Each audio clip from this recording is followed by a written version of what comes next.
Hello, dear listeners. This is your favorite storyteller and hopeless romantic, Gwen Fairfax. You are welcome to my creative heaven where I bring you the best of my imagination, take your mind away from the troubles of the world, and tame your heart with fiction, romance, and drama. This is your first time stopping on this safe space, you are most welcome. I promise that you will love it here. But if you are an oldie but goodie, thank you for your continuous support and love. You are loved and appreciated. Please like, subscribe, and leave your thoughts in the comments. Buckle your seatbelts as we take a ride on another amazing episode of your favorite story, Unappreciated Treasure. Enjoy.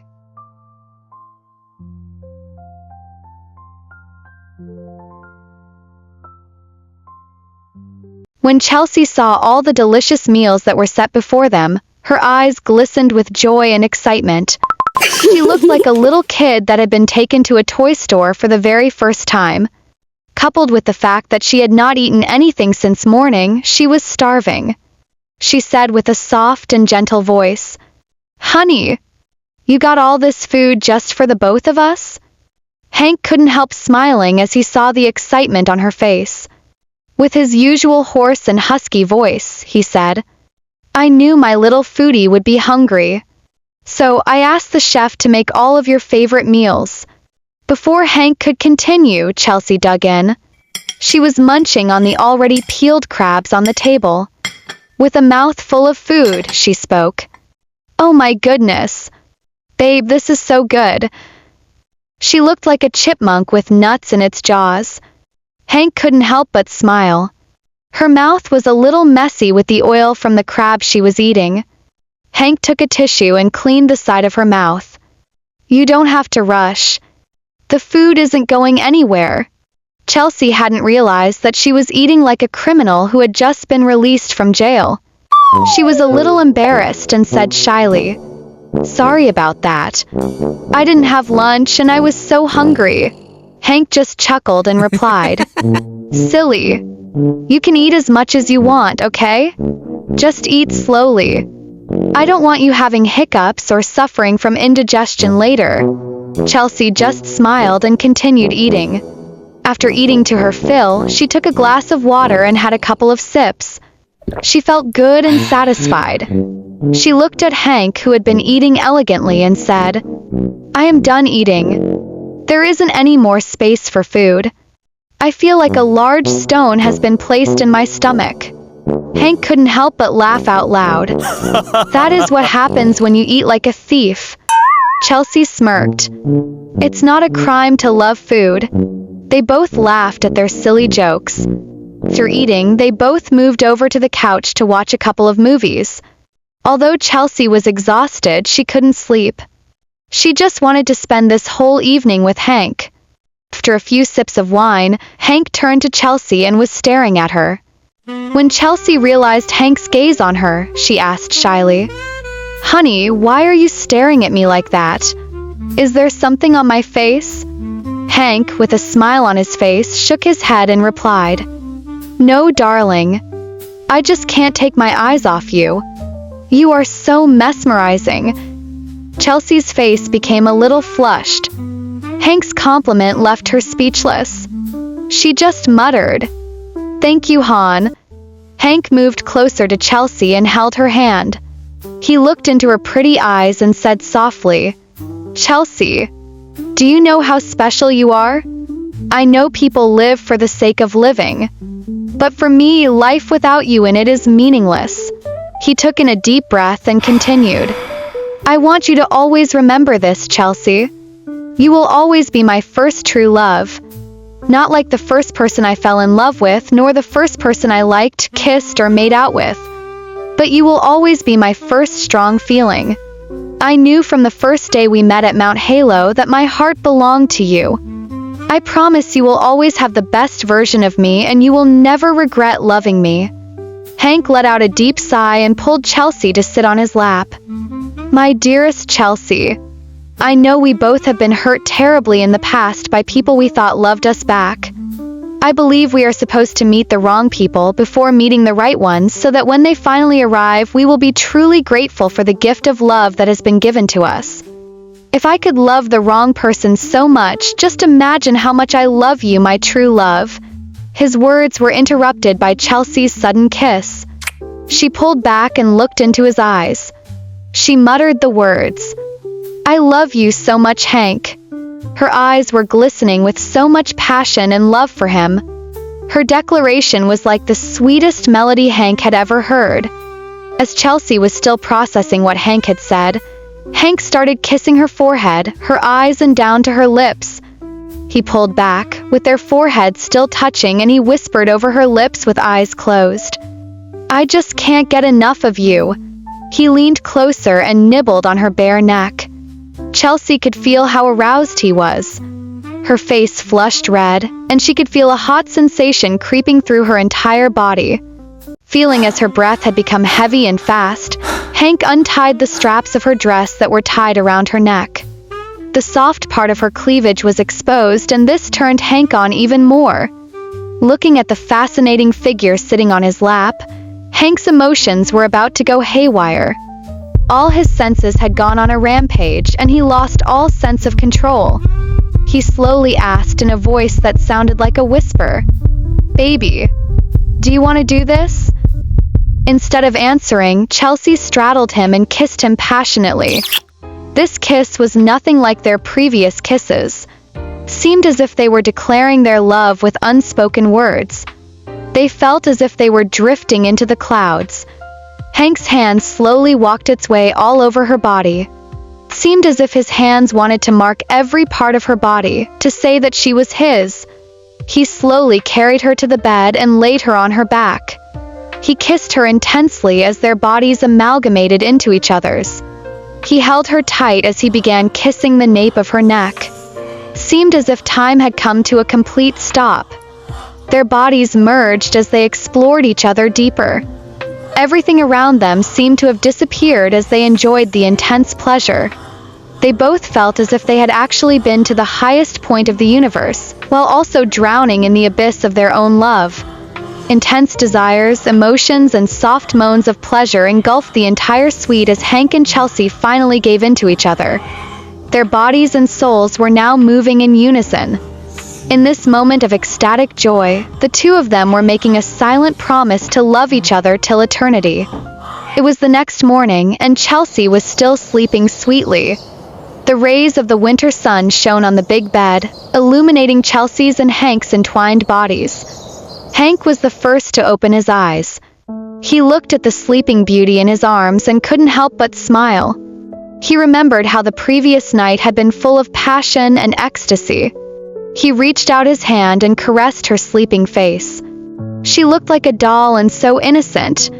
When he saw that she had moved slightly and probably would be waking up soon, he closed his eyes and pretended to sleep in order to see her reaction. Chelsea fluttered her eyes. When she opened them, she saw the handsome face sleeping beside her. She remembered all that they had done the previous night, and there was a smile tugged at the corner of her lips. This was not her first time being with a man. It was actually her second time and definitely her best time. When she was with Ken, she didn't feel all the sensations she felt when she was with Hank. There was a huge gap between the two. Ken was like the tip of an iceberg, while Hank was the entire iceberg. Hank was not only good-looking, but he was good in bed. Talk of a complete package. Chelsea couldn't help but admire the alluring figure lying beside her. She let out a little chuckle after remembering the naughty things Hank whispered in her ear as they were drowning in passion. "What a bad man," Chelsea mumbled. Then suddenly, Hank's husky voice sounded with his eyes still closed. "Enjoying the view?" Chelsea pulled back her hand and felt embarrassed after being caught gawking. She felt as if the earth should just open up and swallow her. As she tried to move, she felt sore all over. She winced and seemed uncomfortable. When Hank saw this, he sat up and asked worriedly, "Baby, what is wrong? Are you okay?" Chelsea just shook her head and replied, "No, I just feel sore." Hank's worried face turned into a grin and he said seductively, "I am sorry, baby. Next time I will be more gentle, okay?" Chelsea's face flushed even redder than an overripe tomato. Suddenly, Chelsea gasped and remembered she had to go to work. Oh my goodness! I will be late for work. As she tried getting up, Hank pulled her back into his arms and said, "Do not worry, baby.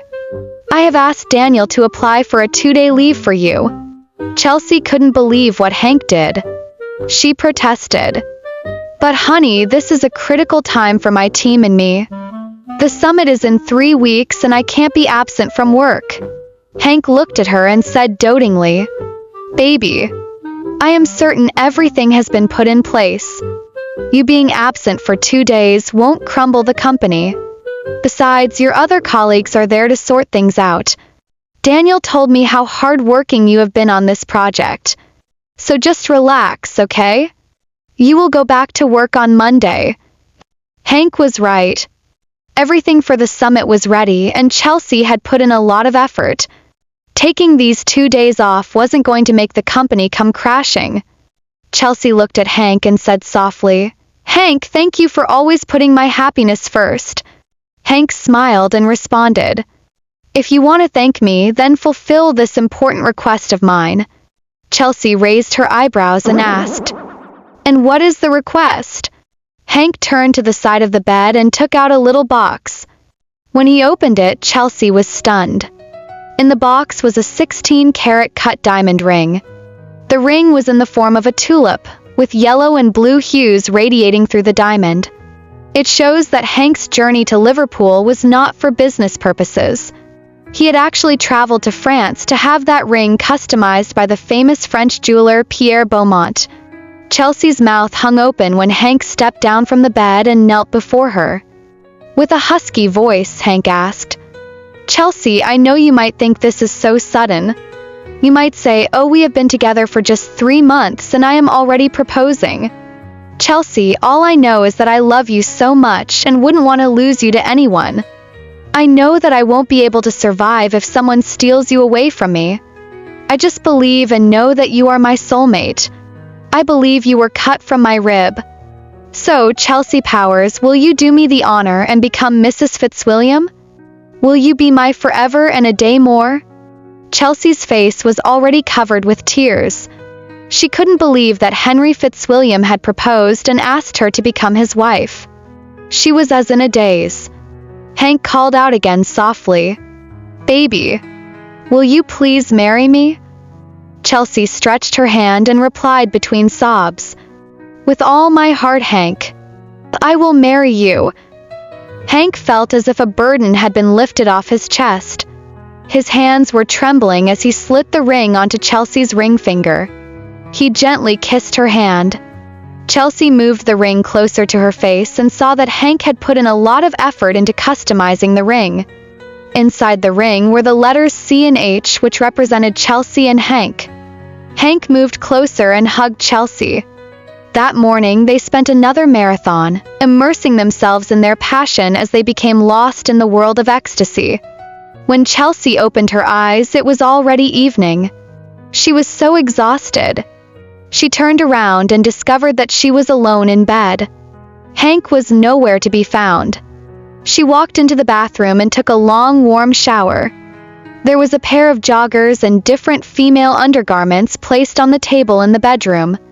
Chelsea put on the clothes and went into the living space.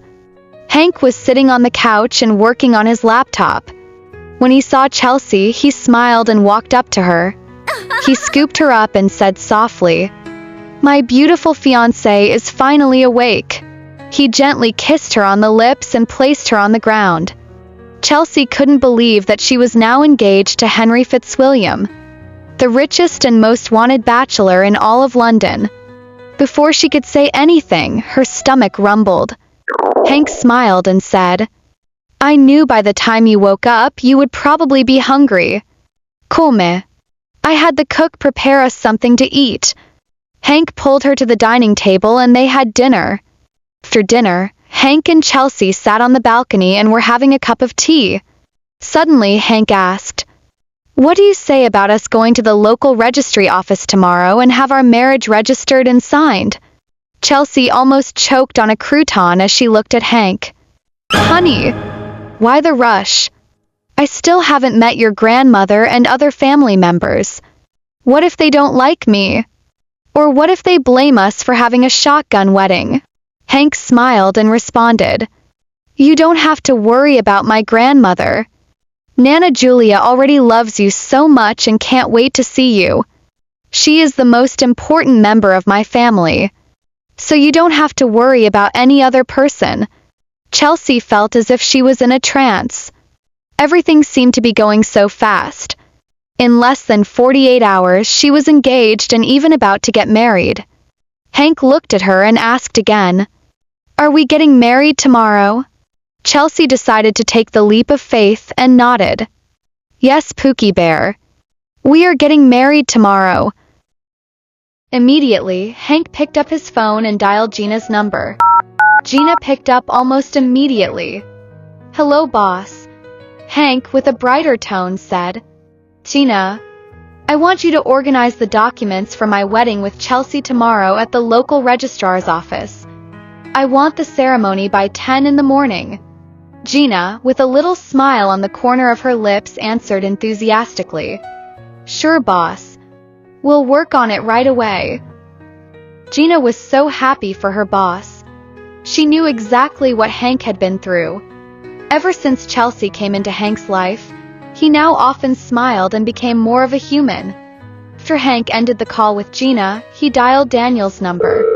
It rang for a while before Daniel could answer. A faint voice sounded over the phone. Hey H. What's up, man? Hank, on the other hand, asked sarcastically, Why are you sounding like someone who is about to drop dead at the next minute? Daniel sighed and responded, H, women can actually drain the energy out of you. Laura didn't let me rest all night, and then this morning she still took a dose of me. Imagine me performing boyfriend duties all night and this morning and then having meetings all day. Right now I feel like I am a walking ghost. I just need to take a shower and rest. So tell me, why did you call me? Hank couldn't help but mock at Daniel. That is what you signed up for. So deal with it. Anyway, I will need you to meet me tomorrow at the local registry by 10 in the morning. Daniel was a little confused and asked, What business do you have with the local registry? Hank, I hope you are not about to stir up trouble with the government. Hank smirked. Shut up, dummy. Since when have I gotten involved with the government? You know I hate those hypocrites and wouldn't get involved with them even if they were kneeling and begging. Anyway, it is for my wedding to Chelsea. I would love for you to stand in as my witness. When Daniel heard this, he almost choked on his spit. With a surprised tone, he shouted, What? Hank, hold on for a second. Did I hear you correctly? Did you just say your wedding to Chelsea? Hank nodded and said, Yes, you heard right. Daniel could not believe it. But Hank, why the shotgun wedding? Is Chelsea pregnant? You are such a bad boy. So all this while you have been planting your seed in her. Smart move, mate. I am going to become an uncle very soon. Hank rolled his eyes and said nonchalantly, Stop blabbering nonsense. What pregnancy are you talking about? Just make sure you are there by 10 in the morning. Hank ended the call. Daniel could not believe his eyes. Laura was in the bathroom taking a shower when Daniel ended the call. She came out tying a towel that hung slightly below her thighs. Daniel was sitting on the couch and still trying to take in everything Hank had said. When he raised his eyes, he saw Laura seductively standing before him. Oh God! Please, not again. If this woman tries to do this again, I will probably pass out, Daniel thought to himself. Suddenly, Laura walked towards him and straddled him. When Daniel saw what she did, he had a frustrated look on his face. He knew he would not see the end of it. Laura couldn't help but laugh at the look on his face. Come on, my darling. Why the sad look on your face? Do you think I am going to eat you all up? If that is your fear, you need not worry. I won't touch you tonight. I think I have already had enough of your sweet taste today. Let's leave some for tomorrow. She gave a wink as she stared into Daniel's face, which changed from gloomy to bright in less than a second. Babe, I heard you talking to someone about a wedding. Whose wedding is it? Laura asked. There was a little smile tugged at the corners of Daniel's mouth as he said excitedly, Babe, you wouldn't believe what I am about to tell you. Hank is getting married tomorrow morning to Chelsea, and he wants me to stand in as his witness. But I think I am more like the best man. Don't you think so? Daniel said proudly. Laura was dumbstruck. What? Married? How? Fact, when did he propose? I was with Chelsea yesterday and I didn't see any ring on her finger. Is Chelsea pregnant? Is that why they are having a wedding this fast? Laura's questions kept coming like fired cannonballs. Calm down with the incessant questions, babe. I will tell you all I know. Chelsea isn't pregnant and I don't know why Hank is in such a rush. But I am so happy for him. Shows he has finally let go of his past and forgotten all about that which called Alexandra. I would rather have him get married as soon as possible than remain in that dark place. Laura, you know Hank is a good person and he deserves love and happiness as well. Ever since we were kids, Hank has always shielded and protected me from every danger. Yes, he might be cold and aloof outwardly, but believe me when I say he has got the biggest and kindest heart like my Uncle Clement. I am so happy that Chelsea is the one he fell in love with. She is kind and compassionate. Her love and compassion have finally tamed that outward coldness that Hank portrays. Nowadays, you can even see him smile. In the last 8 years, I hadn't seen him smile even once. But since Chelsea came into his life, he now smiles sporadically. Laura looked at Daniel and smiled. With her gentle voice, she said, Babe, I know all that already. Like you rightly said, I am really happy they both have each other. Chelsea is a nice girl and our Hank is so lucky to have her. They really do complement each other. Laura gently bent down and kissed Daniel. Then she got up from her straddling position. Dan, I will be going over to my mom's place tonight, so I won't be spending the night here. She winked at Daniel and went into the closet to change. It was the morning the next day. Chelsea's alarm clock rang at exactly 7 o'clock. When she woke up, it seemed as if it had all been a dream. The proposal, the wedding plans, and all that. Then suddenly, Hank's message came in which read, Hey beautiful. Hope you slept well. I couldn't sleep well because I spent all night turning and tossing around. I can't believe that you and I will be married today. I just can't wait to see you. Asher will be picking you up from your apartment by 9:30 am. Lots of hugs and kisses. Your soon-to-be husband. Chelsea's heart was full. She couldn't believe she was going to become Hank's wife and couldn't wait to see him. Oh, my dearest Hank, she giggled as she rushed into the bathroom to prepare herself. Previous night, Chelsea had asked Hank to drop her off at her apartment. She had told him that seeing or being with the bride the night before the wedding was considered bad luck, and she wouldn't want to have any hitch or problem on their special day. Hank had reluctantly driven her to her apartment. Chelsea was already done with her shower, but still in her bathrobe. She had put her hair up in a neat bun and left some curly strands falling on her neck. She was almost done with her makeup when the doorbell suddenly rang. She checked the time and realized that it was still 8 o'clock. Why is Asher here this early? But I thought Hank said he was going to be here by 9. She walked up to the door and opened it. She was surprised to see a stranger standing in front of her door. Hello. Can I help you? Chelsea asked with a little smile on her face. Chelsea had always been one to give genuine smiles to people she met for the very first time. The man standing there was an averagely tall man, around 5 feet 11 inches tall. He was quite good-looking, had black-framed transparent glasses and a nerdy appearance. With a gentle tone, he said, Hello. My name is Travis and I am your next-door neighbor. I moved in 2 days ago. Chelsea's smile widened and she replied, Hello, Travis. My name is Chelsea. Welcome to the hood, she jokingly said. The man gave a smile and responded, Thank you, Chelsea. It seems as if you aren't going to work today. Chelsea raised her eyebrows and asked, What makes you say so? And how do you even know that I work? The man touched the tip of his nose and replied, Well, it is just a hunch. You look all beautiful with bold makeup, seems like someone about to attend a wedding or a party. This didn't sit right with Chelsea. She felt as if the man was being too inquisitive. She just nodded and said, Well, you are kind of right. I am not going to work. Today is actually a friend's birthday and I am planning on surprising her with a little birthday brunch. So if you don't mind, Travis, I am running a little late and will have to go. It was nice meeting you, neighbor. Chelsea just nodded and closed the door. She didn't know why she felt as if the man was weird. Back at Chelsea's door, the nerdy man gave a dark smile.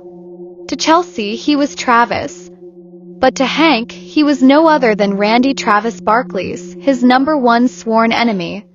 His gentle voice before changed to a deep, eerie tone. I am already one step closer, Henry Fitzwilliam. Let's see how this will end up. He gave another glance at Chelsea's door and left. Chelsea was preparing for her wedding to Hank, totally and completely clueless of the evil roaming around her apartment. If only she knew she had actually come in contact with her nemesis. Since winter was already close to its end, and the temperature was not that low, Chelsea had a straight white bodycon dress which stretched down to her ankles. She wore a white fur jacket and dotted silver earrings. Chelsea looked like a goddess. At exactly 9 a.m., Asher knocked on Chelsea's door. She rushed out while holding her purse. Hello, Asher, Chelsea spoke up first. Hello, my lady. Can I please accompany you to the car? Asher asked while opening his elbow. Chelsea gave Asher a warm smile and replied as she placed her hand into Asher's elbow. Yes, sir. I would appreciate that. They both walked downstairs while smiling and into the luxurious Mercedes car. Meanwhile, Randy was in his apartment next to Chelsea's, watching everything happening outside from the cameras connected to the corridor. He turned to his bodyguard and asked, Bruce, who is that man?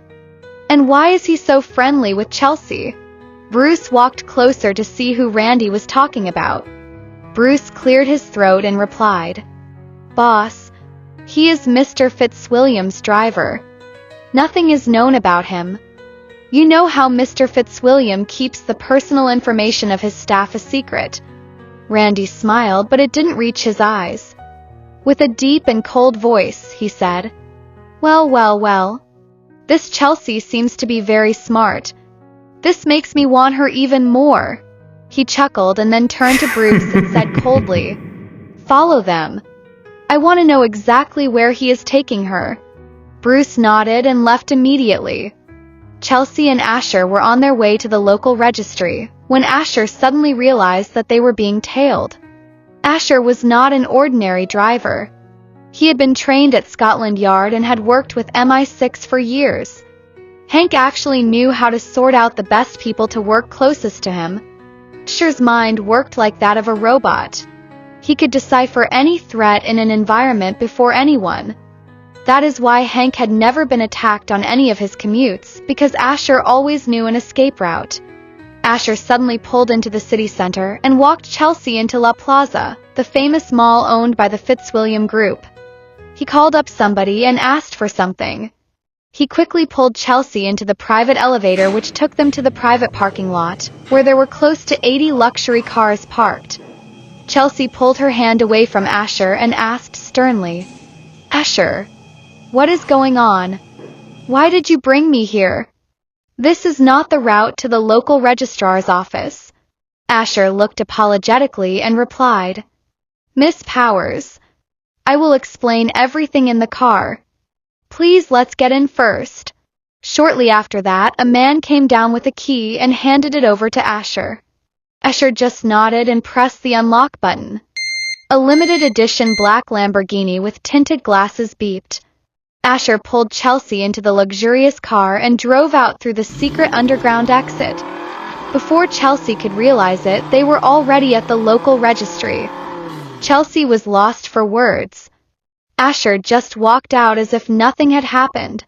He gave out a smile and said, "This way, my lady." Chelsea could not comprehend what had just happened. What was going on? In fact, what just happened? Is this a new form of wedding tradition? Or is it one of Henry's games? Chelsea thought to herself. She just decided to let it go so as not to spoil her day. When Hank saw that they had arrived in a different car, he knew something wasn't right. He walked over to Chelsea and gave a peg to her cheek. "You look truly beautiful, honey. Hold on for a minute. Let me talk to Asher, okay?" Chelsea smiled and just nodded. When Hank walked up to Asher, his soft aura turned to a cold and icy one. "What happened?" he asked coldly. Asher walked closer to him and whispered something into his ear. The already cold face Hank had became even colder below freezing point. His brows were furrowed, and he clenched his hands into a fist. He walked back to Chelsea's side, and the cold face he had suddenly changed back to a warm one. With her gentle tone, Chelsea asked, "Honey, is everything all right?" Hank just smiled and responded with his deep and husky voice, "Yes, baby. Now that you are here, everything is fine. Shall we?" He let out his elbow and Chelsea took it. They, together with Daniel, walked into the local registrar's office. 10 minutes later, Chelsea and Henry walked out as Mr. and Mrs. Fitzwilliam. They were finally hitched. What does this mean for Randy? Will he still pursue Chelsea if he gets to know that she is now Hank's legally married wife? And why did Hank hastily decide to tie the knot with Chelsea? To know what happens next on the series, keep listening to Unappreciated Treasure, as another amazing episode will be coming soon. Thank you for listening and toodles.